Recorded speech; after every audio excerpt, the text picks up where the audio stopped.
Pozdrav svima! Danas ću vam pokazati kako da napravite sami sebi sir sa paprikama ili sir iz čabra.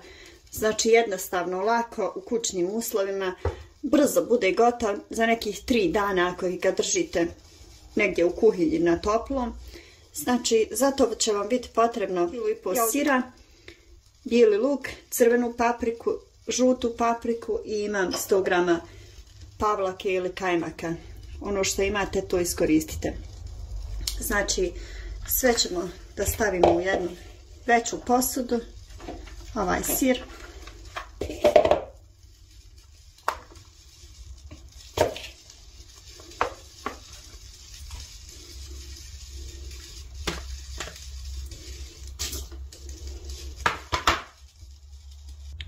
Sad ćemo lijepo tu ovaj sir da dodamo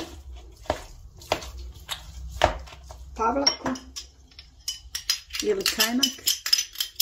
Znači što imate, domaći kajmak ili pavlaku, to stavite.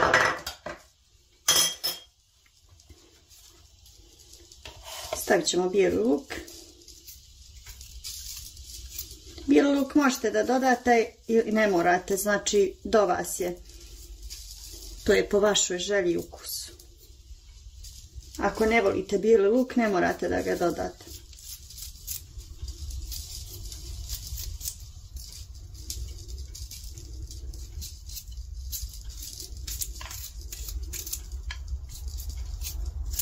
Ne morate baš ni sitno da ga sječete, tako ovako. Dodat ćemo crvenu papriku.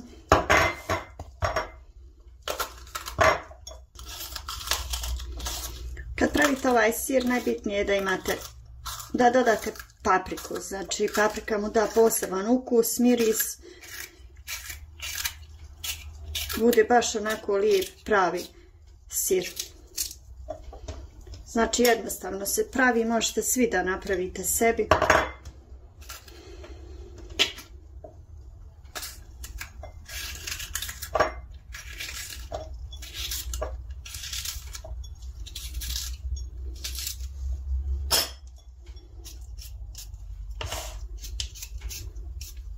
Znači veoma lako, sve u jednu posudu, lijepo ćemo izmiješati, sad ću da vam pokažem.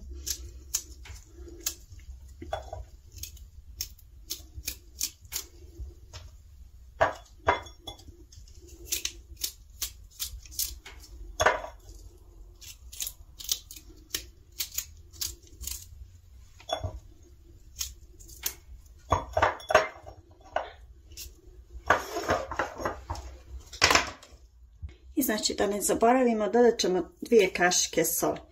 Sol dodajete po vašem ukusu, ako volite slanije ili ne, dodajte više. Sad ćemo ovo sve lijepo da izmiješamo. Ja ću to da radim rukom, meni je tako najlakše i najjednostavnije. Treba lijepo da se izmiješa.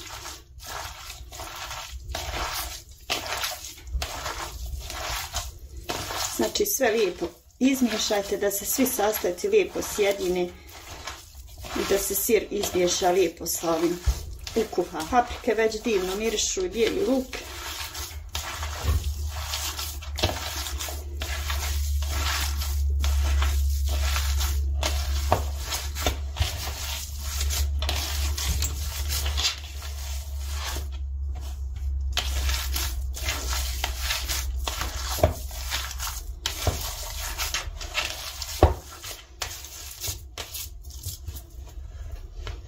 Znači kad smo ga lijepo izmiješali, sad ćemo ga prebaciti u posudu, to ću vam sad pokazati.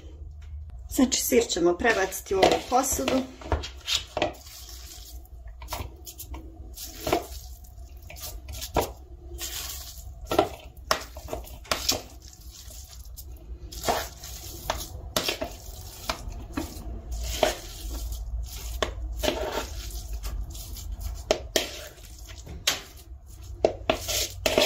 Sir već prelijepo miriši.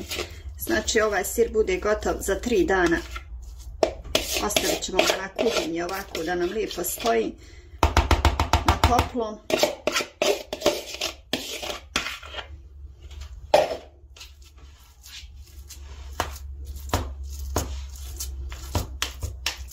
Lijepo ćemo ga ovako lijepo ga pritisnite. Kad kupujete sir, gledajte uvijek da bude onako lijepo iscijeđen domaći sir, da nema puno one sirutke ili tečnosti.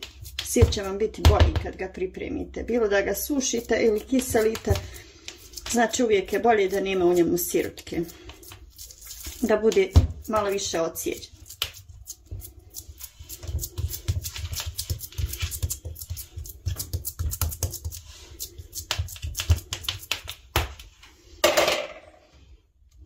Sir ćemo prekriti sa ubrusima ili sa pamučnom krpom. Meni je lakše ovako, jednostavnije da vama objasnim da ovako stavite pamučnu krpu u to. Znači treba da stavite nešto teško na ovaj sir.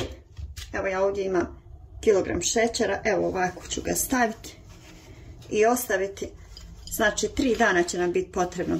S tim da ćemo svaki put kad nam ova krpa napije se sirutke ili tečnosti iz sira, promijeniti je. To ću vam pokazati kad se u nastavku videa. Znači da vam pokažem, sir je otpustio tečnost. To je maranica pokupila, evo pogledajte. Pogledajte koliko nakupi tečnosti. Znači sad ćemo promijeniti ponovno. Sve vratiti na novo ovako.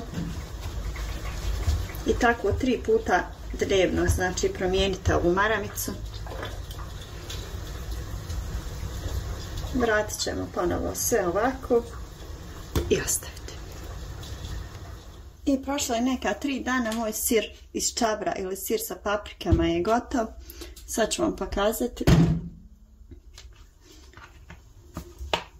Evo pogledajte, sir je gotov kad ovako nemate tečnosti kad cijedite.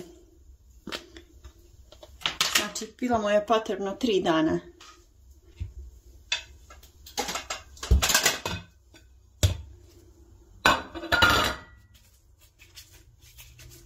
Sad ću vam pokažem kako je lijepo uspio.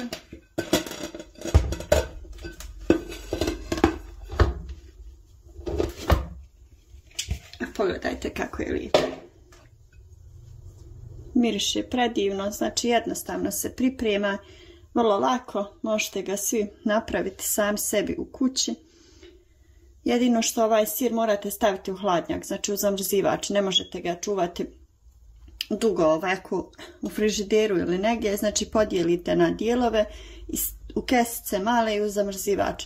Tako imate cijelu zimu. Ovaj sir najbolje ide uz lepine, domaći maslenjak, uštipke ili neku mezu. Ako vam se dopada i ovaj moj video, lajkujte, pretplatite se, komentirajte, podržite moj rad kao i do sad. Hvala vam što ste tu, što me pratite.